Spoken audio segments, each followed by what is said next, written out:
याजक कैफा याच्या वाड्यात येशूला ठार मारण्याचा कट रचला जातो.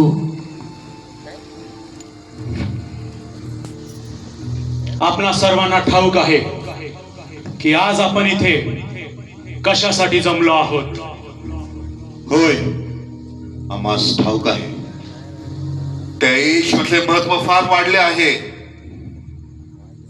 जागोजागी चिन्ह चमत्कार काय करतो, लोक त्याच्या मागे चालले आहेत. हेच थांबवलं पाहिजे. पण आपण ते कसे थांबवायचे.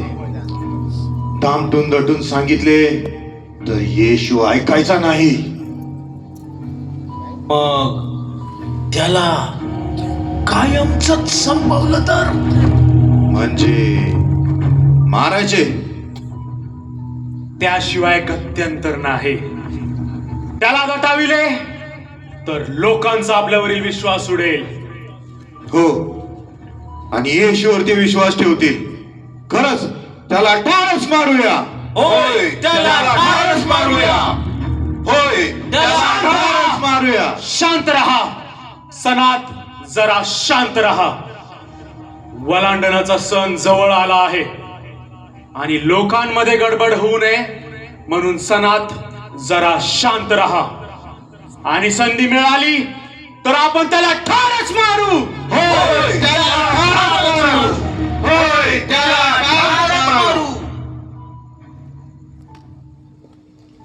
येशूच्या 12 शिष्यांमध्ये शिमोनाचा मुलगा यहुदा इस्करियोत हा पैशांचा व्यवहार सांभाळणारा म्हणजेच खजिनदार होता.